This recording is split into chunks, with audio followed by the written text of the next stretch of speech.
This is the Baseball Tonight podcast for Monday, March 2nd, 2026, and today will be better than yesterday. I'm Buster Olney, working from my hotel room down in Lakeland, Florida. On Monday, we have an exhibition broadcast of a game between the Detroit Tigers and the Atlanta Braves on a day when a lot of the Tigers are leaving to go play the Dominican Republic down in the DR. So it's going to be an unusual situation, Taylor. Taylor Schwenk is producing from the Schwenk Studios tonight. It's going to be an unusual situation in that A.J. Hinch is going to watch Framber Valdez for 2 innings, and then he's going to leave. So we have to get him in the first couple of innings on headset. I'm sure he's going to be like halfway out the door, but he's been making jokes about it. He's going to leave you guys in the dust while you guys are doing the hard work. Come on, A.J., stick around, man. He's got golf to attend to, I'm sure. Yeah. Well, no. He's going down there to work. It's that time of year. So David Schoenfield is joining us for the top of the first. Dave, how you doing?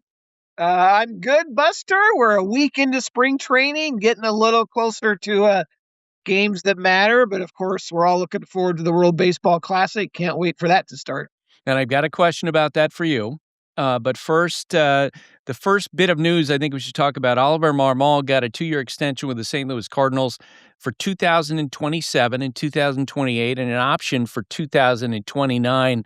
It was really interesting last year. We had the Cardinals on a Sunday night game in a year. I mean, they basically punted the season. They weren't really trying to contend. John Mozeliak was in his last year as the head of baseball operations.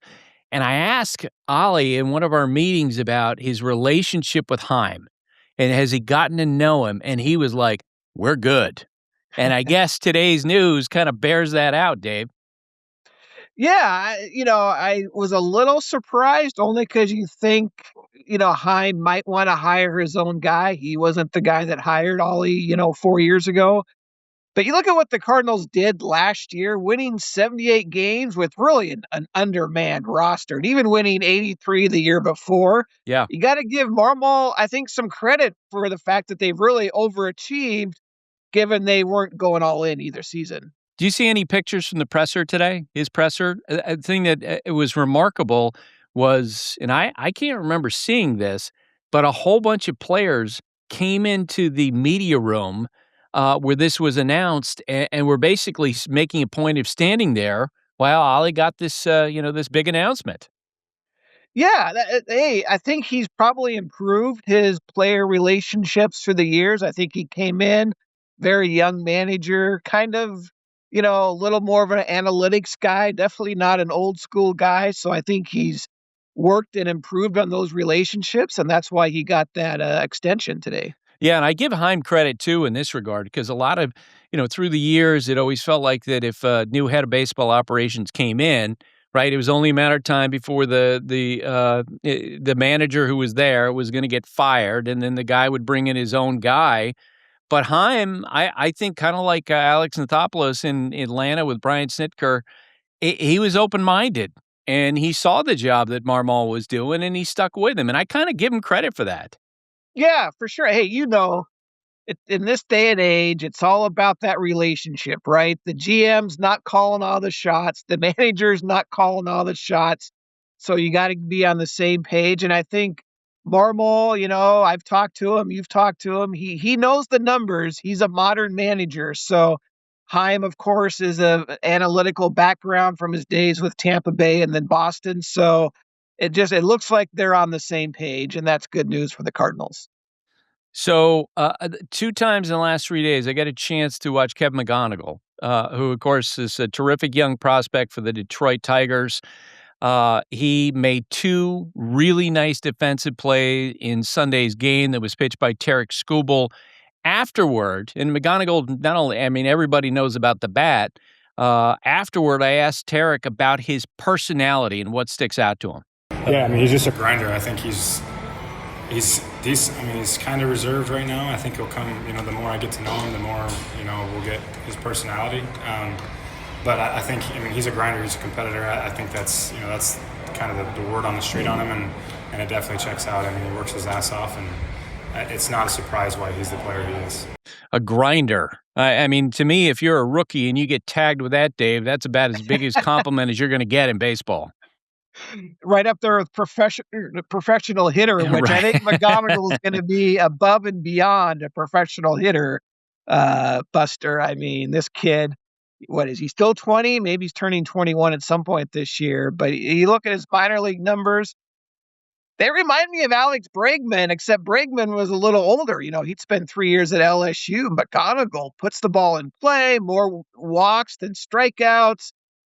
The power looks like a 20, 25 homer guy, maybe more as he grows into it. I think he's going to be a stud.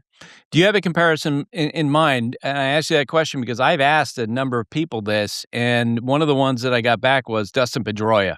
He's not that big. I'm guessing, and I'm guessing he's like 5'7", 5'8". He's not that big, but as you say, man, he can rake. And you just feel the confidence. And I've heard this about him, that he's one of those guys who it catches veteran players' attention because he plays with so much confidence. And it just feels like he's been there forever and ever in the big leagues when he hasn't played a day in the big leagues. Yeah, I can see the Pedroia comparison, the bat-to-ball skills. I don't know if McGonigle was playing shortstop when you saw him make the nice plays. The scouting Yeah, today he was reports playing shortstop. He turned a couple nice double plays. The reports, they're not convinced he's going to stick it short. I think the Tigers are going to give him every opportunity, to play there. Maybe he ends up at second or third long run. But yeah, I like the Pedroia. The hitting skills are very similar for sure. I think there's a more power potential there though than Pedroia had. All right, third item I want to ask you. I mentioned players leaving for the World Baseball Classic. Last week, our editor, Dan Mullins, asked us for our pick to win the WBC. What did you come up with? Japan, you always know they're going to be there, right? They've won 3 out of the, 5, WBCs. So they're probably, you got to say they're the favorite just based on history. But I went with the Dominican over the U.S. in the championship game. And I just feel like I look at that lineup, and I know the U.S. lineup is loaded, but Vladdy at first base, Ketel Marte at second. You got Geraldo Perdomo or Jeremy Pena at short, Machado and Caminero at third. How do you like that outfield? Juan Soto, Julio, and Tatis? I'll take that outfield, So the pitching, the depth is going to be the big concern, but Christopher Sanchez, to me, he's like the key to their chances this year, and that's why I'm going with them. Yeah, who's behind the plate for them in this WBC? Yeah, Austin Wells, right? Austin Wells, who I talked to on Saturday about the WBC, he is so fired up. And he feels they have a really good chance. Since the beginning of the WBC, I think there are 3 teams that have always taken this very seriously. Japan, for sure. Puerto Rico, for sure. And the Dominican Republic. And, part of what Austin talked about, I mean, the last time it was such a bit of frustration for Dominican to get knocked out. They didn't even make it out of the first round. And so they're going to come back with a lot of energy. I will say, if I were Dave Dombrowski, head of baseball operations for the Phillies, I'd be watching that hold the WBC with Christopher Sanchez, cringing about how much effort he puts into this. Yeah, they don't have a lot of starting pitching depth. It's Sanchez, Sandy Alcantara. I guess Brian Bayo would be their number 3 starter. They got some relievers. Abner Uribe is probably the closer. So you like him, in the 9th inning. But you're right. Sanchez is the guy they're going to ride. So I'm with you. Anytime you have your ace, pitching in this, you're always a little worried. We already know Tarik Skubal is just going to make that one start early in the tournament. The U.S. still has plenty of pitching with Paul Skeens and other guys, but I'm still going with the DR despite sort of that lack of starting pitching depth. Yeah, I like that pick. I thought about landing there, but, I went with the chalk. I picked Japan. That would seem to be an easy one. All right, so you've got Dominican being the champions of the WBC. I think, generally speaking, most people are going to pick the Dodgers to win the World Series. So in our draft today with you, okay, we're going to draft the teams You and I will go back and forth. Who have the best chance to win the World Series if the Dodgers don't? Now, Taylor, before the show, he just gave you the first pick in the draft, right? And I found out, I got, it was an envelope and a little bent corner, and I opened it up. It actually said I get the first pick.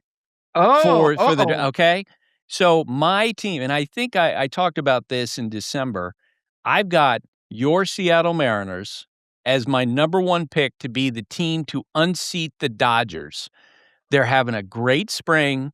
Everything seems to be coming together for them. There was a story over the weekend. Luis Castillo is throwing harder than he ever has. And I know Bryce Miller's battling something right now.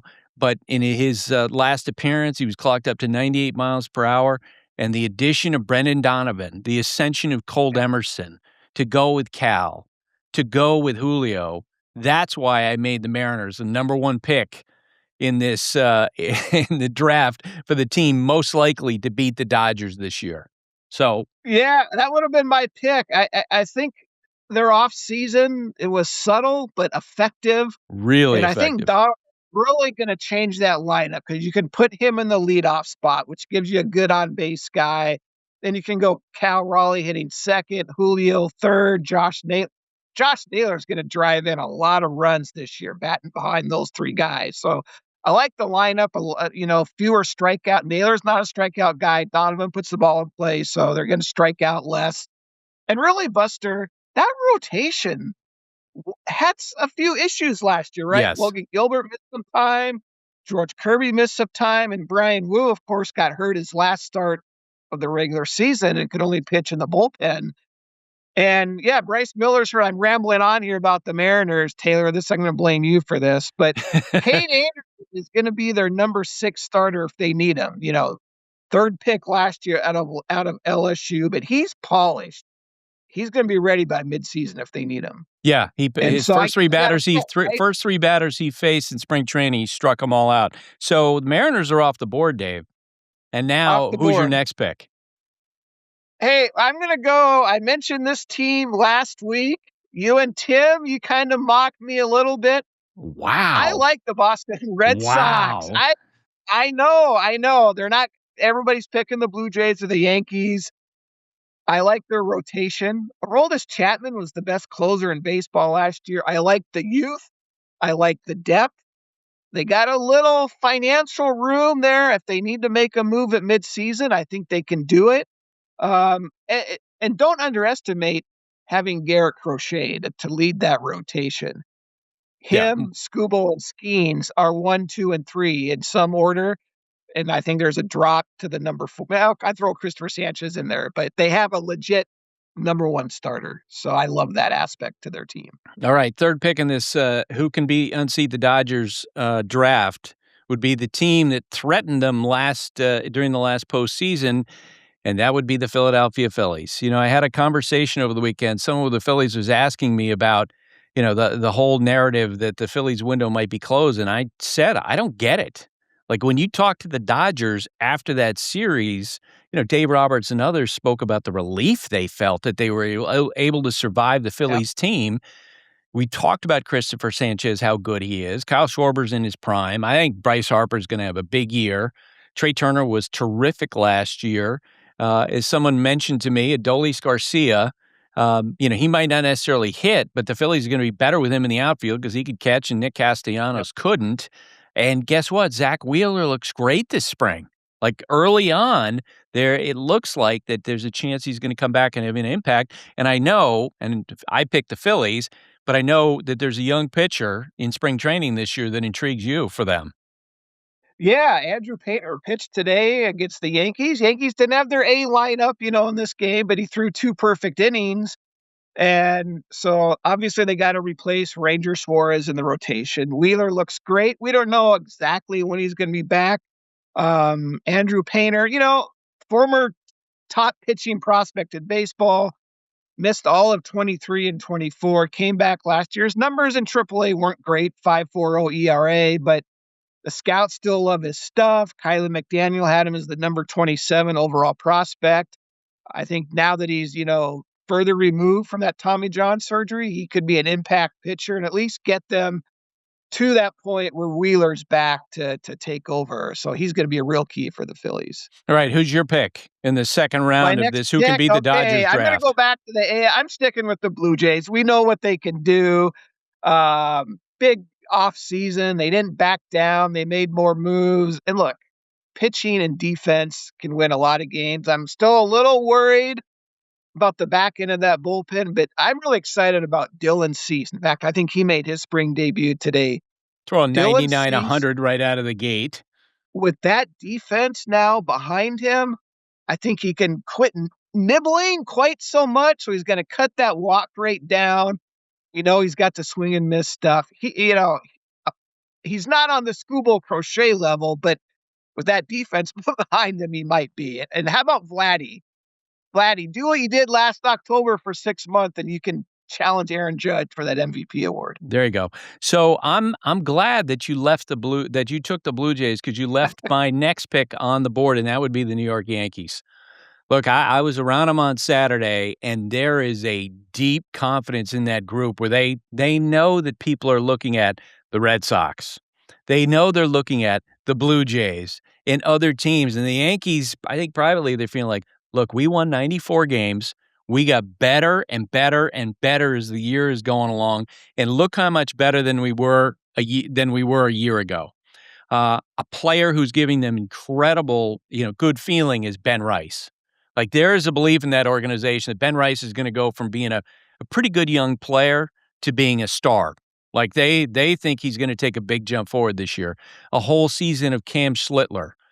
What Garrett Cole is doing this spring in his first bullpens, they are amazed at how good he looks. And they're trying to, I think, pull back the reins a little bit on their excitement, because they know he has to go through his progression as he comes back from Tommy John surgery. But when you think about what their rotation could be by the time we get to mid-June, you'd be talking about Max Fried. You could be talking about Garrett Cole, Cam Schlittler, Carlos Rodon, Luis Gil, who's healthy.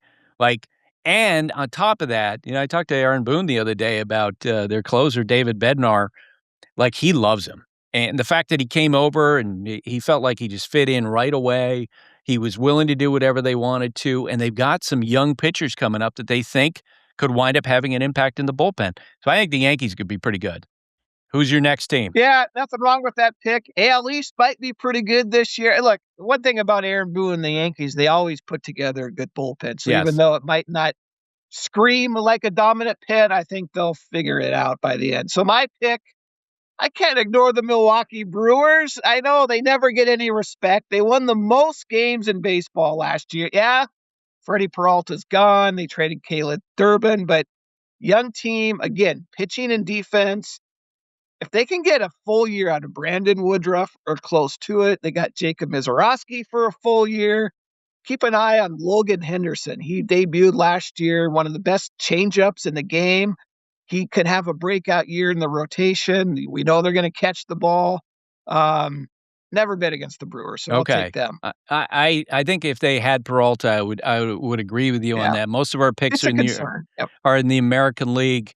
I thought about picking the Mets in this draft, because I do think that if everything goes right, if Luis Robert stays healthy and he's productive, if Bo Bichette transitions well to third base, if the top two guys in their rotation, if Freddie Peralta and Nolan McLean can stay healthy, man, I mean, that team could be pretty good too. But it's either I'm going to pick them to win like 94 games or not make the playoffs. It's one or the other for me. Yeah. So is that your pick then, the Mets? No. I'm not doing another pick. Did we do 4? Where are we, Taylor? I lost Okay, count. We'll do 4. I just made the case for the Mets. I got them at 4. Okay, that's your. Yeah, I was going to go with the Mets. So, I'll go. Let's go with the Chicago Cubs. It'd be that I'd put them or the Tigers next on my list, but I'm going to go with the Cubs.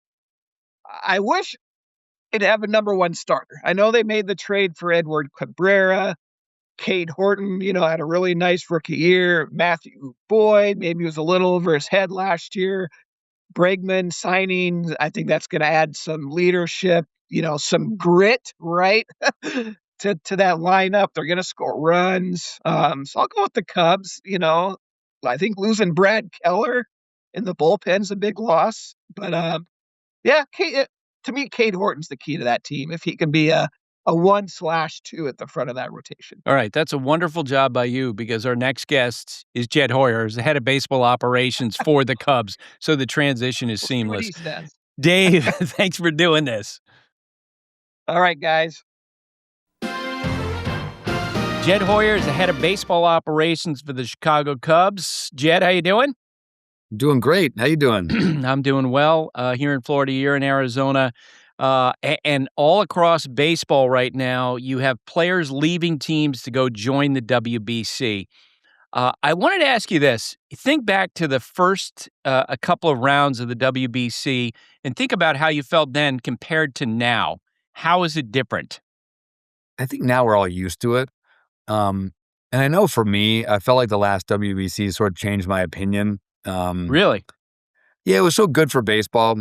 It was such good drama. The way that the final ended, it was so dramatic, and it was sort of the first time I felt like, okay, this is catching on. This is really competitive. These teams are taking this really seriously, and so yeah, I think I look at it probably a little differently now than I used to. We have a lot of guys going. I'm excited for them. I think guys are eager to play, and so yeah, I think I used to be probably candidly a little more selfish about it, and now I look at it as it's a great opportunity for baseball to be on the stage. Is part of that comfort level maybe tied to the better communication between the teams and the WBC teams? It's much better for you. Yeah, it's much better now than it was. I think that yes, there's a lot of communication. I feel like we have good back and forth. The understanding of trying to keep guys on their pitching schedule and things like that are well done, and even players that knowing that players are going to play, I think is really valuable. The last thing you want is to send a guy to WBC and have him not play, and then you're kind of missing 2 weeks. So I think that communication is better, and like I said, in general, it feels like the way it's talked about is very positive. So your big acquisition during the wintertime was the signing of Alex Bregman. I'm curious about how your experience in pursuing him before the 25 season shaped your strategy in pursuing him this time around. It certainly made it easier. He was well aware of our interest in him. We had chatted last year, and so it made it easier. It was it felt like reconnecting a little bit more than it felt like just getting to know the person for the first time. And so, like I said, he knew of our interest, and obviously he knew Boston was interested in bringing him back. And we had really good Zooms with him. We had good contact with him during this recruiting phase, and obviously, I felt like we were fortunate that he decided to go our way, because I know he had other suitors. But he's been great. I think obviously he's a great player, but also I love what he brings off the field, and even this yesterday, watching him go down to the minor league side, wasn't playing, but just going down there with the other hitters to talk through their swings. And he just does a lot of things that often go unnoticed, but are really important in sort of creating a great team culture. Just to go back to when he first became a free agent last fall, I don't know exactly how every team does their presentation for free agents, but how did you guys do that? Having gotten to know him already. Going back to 24 or this year? No, this year. I mean, and learning, adjusting based on what you had learned about him. Well, I think we had some videos that we targeted towards him just to send out right away, so we knew that he would get them and knew of our interest. And then obviously we set up a Zoom with him. Our minor league director was the second hitting coach in Houston, Jason Kanzler. So Jason had pretty good insight into kind of what makes him tick from a hitting standpoint. So we tailored a lot of the meeting around offensive stuff. But it was great. I mean, we really talked hitting for quite a while, but we also talked, family stuff. He's got 2 young kids. His wife, Reagan, was on the Zoom for quite a while asking different questions. So it was clear to me that you never know how many serious destinations are, but I could tell that we were one of a handful of places they were seriously considering. And it's one of the advantages, I think, of working for a place like the Cubs is that, I feel like people like playing in Wrigley. They know it's a great place a great atmosphere. And so, I think that really helps in those kind of free agent recruiting things. And sometimes, it makes me look good as a recruiter when the fact is that it's a great city and a great ballpark and a great fan base. So he got a lot of attention last year with the Red Sox with how he was working with young players. There are so many great stories about him and the time that he would put in. How much of that were you aware of before he got to Boston? Quite a bit. AJ Hinch is a really good friend. He was one of my AGMs when I was in San Diego 15 years ago. And so he would tell me a lot of stories about their culture. And he was obviously very high on Alex and obviously tried to bring him to Detroit for that reason. And so I feel like I'd heard a lot of inside stories about what he's like. And, that they did have a group of players that was really diligent about getting better, about they love hitting. And I think Alex was always just a great teammate going all the way back to college. But AJ was probably the first time that I heard a lot of those stories. So as you're building this team for this year and in recent years, it feels like you're focused on defense. Can you sort of describe your evolution of thought with that from over your time working with the Cubs? Yeah. Well, I have a manager who loves defense. I really love defense. I think it can, even in today's world, I think there's times it can be undervalued and underrated. And some of it was just the compilation of players as well. So I think a lot of it was intentional, but we traded for a guy like PCA and he comes up and he adds to that. So we're not always simply looking for defenders, but we've ended up with a group of players that play really good defense and take a lot of pride in it. And it's something I do take pride in, that I think we play a very clean version of baseball, which I like. We don't make a lot of mistakes. We make a lot of plays. And I was happy that it was the 3-game series against the Padres last year. I felt like our defense really showed up, and I think our defense really won that series. And I was glad that it sort of showed up on the national stage, that Dansby making incredible plays, Nico making great plays, and it was nice to see that show up. And really, like I said, I think it really win us the series. I think the final score of that series was 6-5 for the whole series. So. Exactly. How good could this defense be in your eyes? Really good. I mean, really good. I think that, we have Matt Shaw, who's a really good defender all over the place, who's going to move around and play a ton of positions. Alex is really good at third. Obviously, we have the guys up the middle are fantastic with Dansby and Nico and Pete. So I think we should be as good, if not better, than last year. When you look up the middle with your team, you mentioned Pete Crow-Armstrong. Last year, he had such an interesting season because there were times when he was just killing the ball, and there were times, especially in the second half, when he was struggling. What has been his focus in spring training and your guys' conversation with him during the offseason? Yeah, well, I think a couple of things. I don't expect him to turn into, he's not going to turn into Ian Happ or Michael Busch or Alex Bregman overnight. I think that his plate discipline, his pitch, that decision-making is not going to just change overnight. But I think we need to make, incremental improvements, and that's really what he's been focused on. And when he's swinging at the right pitches or even just swinging less, he can be a really dynamic offensive player. And it was really a tale of two halves for him. I mean, the first half, he was, one of the most dynamic players in the game. And obviously in the second half, he just was over swinging a lot of times. He's swinging too often, and he really struggled. And I think, he's so young. There's so much ability, and I think he'll just keep learning from that. What have you seen in terms of what he's doing so far? I know it's a very small sample size, but what have you seen so far? I think the game stuff is, I'm not sure how much it matters at this point, but I know the work he's putting in, with our guys.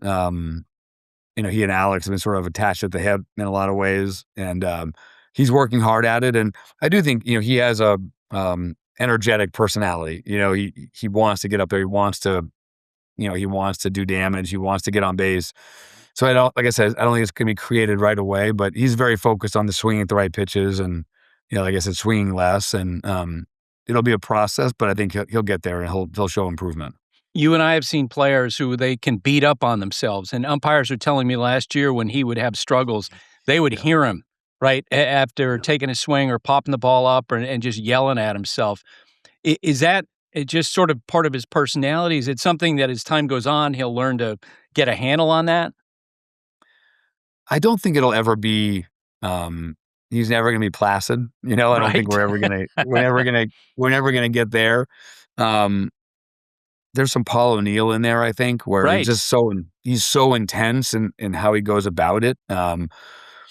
It's all, um, in the right direction, in the sense of he just wants to win. This isn't about himself. This is about winning, and he really wants to win. And I think his teammates understand that, but I think he'll get better and better at controlling his emotion a little bit. But he runs really hot, and I think that's something that Craig Counsell has been really good about. Like, I don't want to put limits on Pete. I don't that's his personality. I want him to be himself. But I think with time, he'll mellow a little bit. I don't think it's going to be a lot. So recently we did a top 10 ranking of players at each position, and Michael Busch is such an interesting player. It feels like he's one of these guys that casual baseball fans don't know, like how good Yeah. he was for you guys last year and how much better, he's gotten during the course of his career. No question. I think he had 34 homers in regular season last year in a ballpark that was really tough on left-handed hitters, and hit 4 more homers in the postseason. I thought in the postseason, he was the guy the other team was most afraid of. He was the guy getting pitched around. He was the force in our lineup at that point. And yeah, I think he's he's the opposite of Pete in a lot of ways. Very calm, in every way. Just takes his at bats, puts his helmet back, doesn't show much emotion. And I feel like he's the guy that's always going to be that guy. He's never going to be the outspoken team leader. But I think he is really underrated in the industry. I think Cubs fans appreciate him now, but he's a really good power threat at first base. He's a good defensive first baseman, and glad we have him. But he is a guy that people don't talk about much. So when I first got to know you, you were part of the young group of executives coming up with the Boston Red Sox, you and Theo Ben Cherington, and now you're one of the old guys. So tell me, how is the communication between executives team to team same or different than what it was back in 2003, 2004? I feel really fortunate. I think I came up, I was one of the young guys, and I think there was a level of resentment, I think, at first. Oh, yeah. Among some of the old guard. But I think slowly but surely, I think that, things were smaller then. And so I think it was easier to build a network then, because the GM meetings was 3 per team. Everyone would go out and get drinks, and you just communicate a little bit more. And so it was a little bit more collegial, I think, when I started. And I think that now it's a lot more text, a lot less personal, I guess is the way I would say it. Is that just part of negotiating, you think, or just the way people communicate? I think it's the way people communicate. Yeah, I think it is. I think that, and I think, like I said, I think front offices were smaller when I started. When I think when I went out to San Diego in 2009, it's the front office was, it was a farm director, a scouting director, 1 or 2 assistant GMs, and 1 analyst. And now these offices are so big, and so I think there was just fewer people in the game at a high level, and everyone knew each other kind of better. And I think that's waned a little bit. But listen, I think that you're totally right. I have that thought all the time now that I was once this young guy on the scene in Boston, and obviously some of those documentaries, my kids are watching the videos like, "Dad, you were so young." Like, yes, I was. But I really enjoy this role now, because we have so many young, talented guys in our office, and we have so many young, talented guys you meet around the industry. And I feel like, I always there's some guys that I thought were really great to me on the way up. Like I said, there was some resentment among some of the old guard, but some of the old guard was really. Who, for example? Kind to me. Dave Dombrowski has always been great to me. Yeah. Kevin Towers was great to me. Brian Cashman, I know he's probably only 5 or 6 years older than me, but he had been in the game forever, and he was always really good to me. Jim Duquette, Dan Duquette, all of those guys were always incredibly kind to me, and Andy McPhail.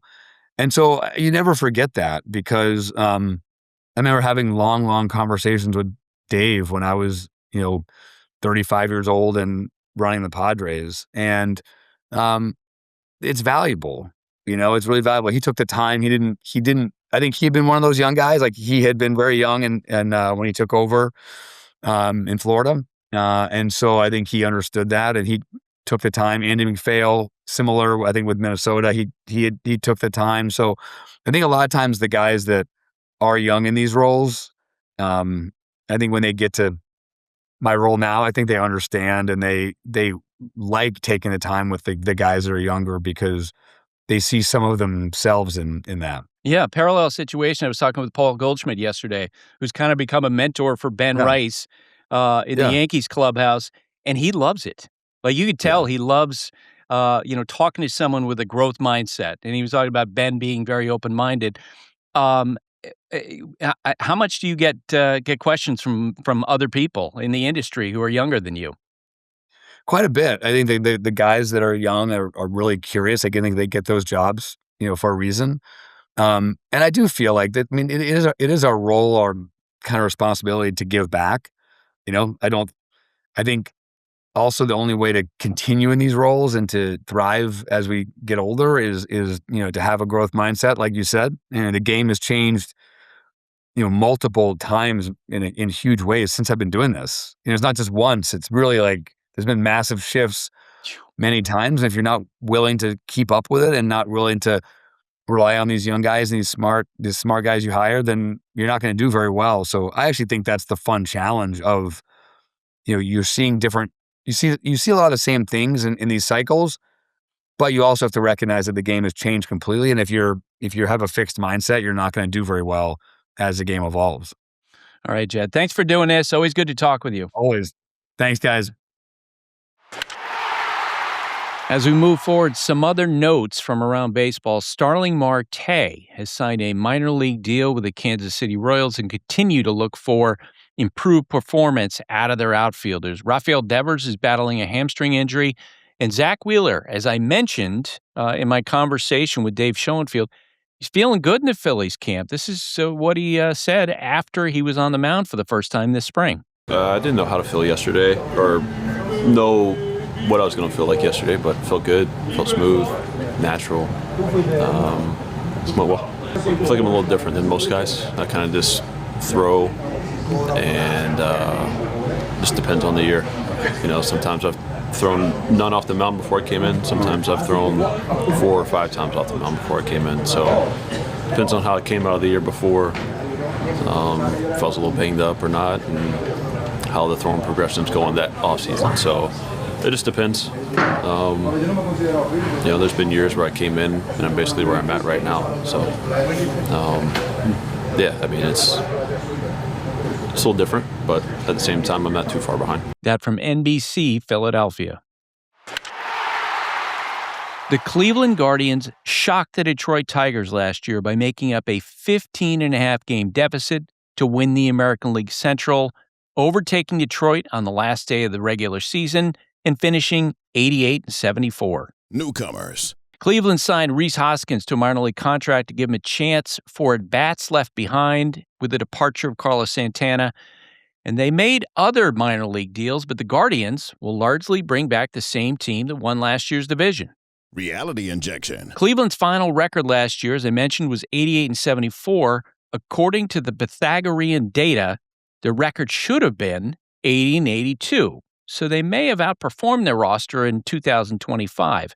If they're going to do that again this year, they desperately need more offensive support around Jose Ramirez, who just signed a monster contract extension. Gavin Williams leads the pitching staff coming off a year in which he posted a 3.06 ERA, and Cade Smith has taken over the closer role.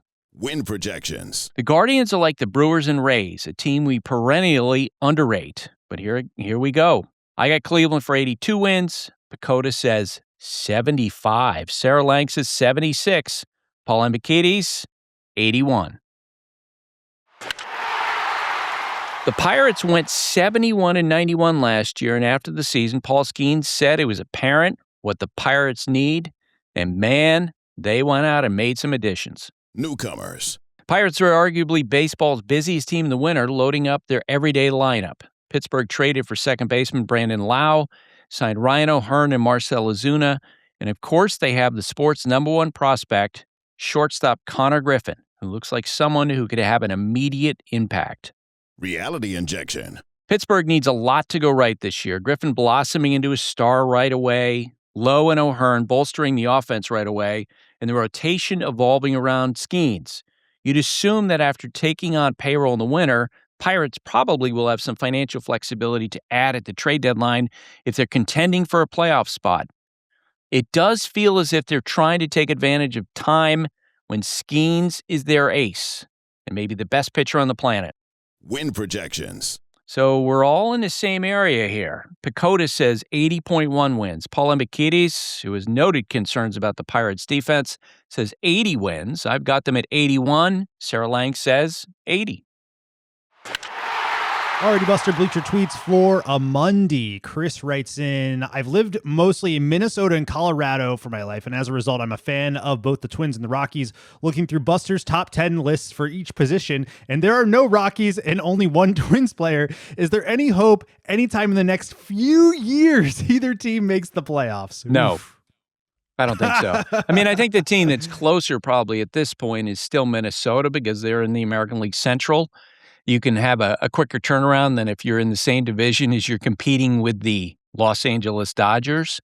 But yeah, they're both a long way away. I've talked about this. It feels like with sort of an ownership turnover there with the Minnesota Twins, there is a learning curve that's got to take place. It'll be at least 2 years, I think, before they start to move toward relevancy again.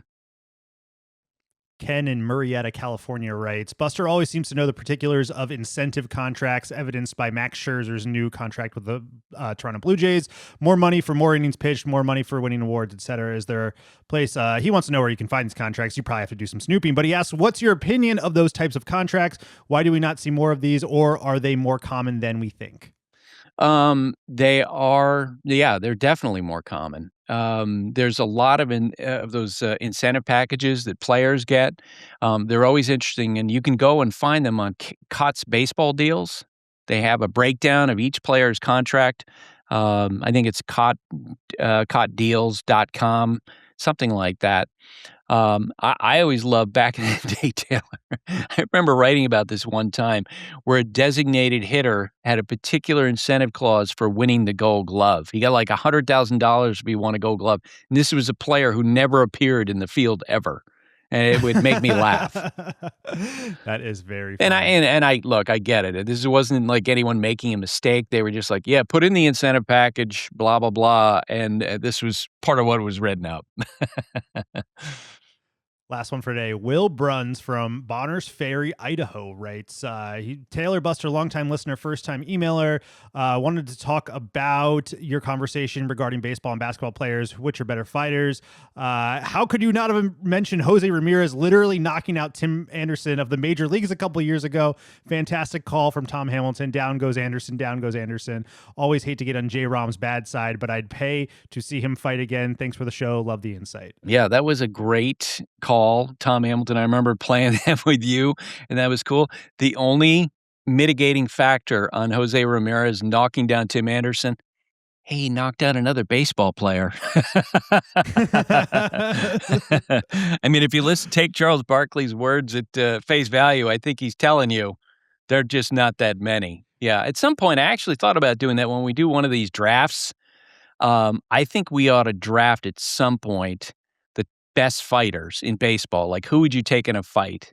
I know this is sort of before your time being a big baseball fan, but have you ever seen the video of Kyle Farnsworth and Paul Wilson? Kyle Farnsworth was a pitcher. So. He was on the Cubs at that time. Paul Wilson was on the Reds.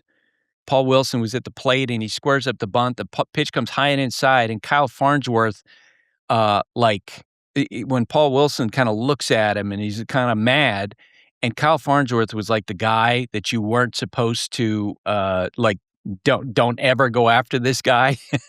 So during the wintertime, I saw a replay of this fight, and I sent a video to Aaron Boone, and I said, yeah, you were there, but I saw you were kind of shying away from Kyle Farnsworth on that one. And he texted back like, I'm not stupid. So it would be, we'll have to get like Eduardo. Next time we have Eduardo on, let's do a draft of baseball fighters. What do you think? He'd be a great guy. Yes, he would be. To pull from.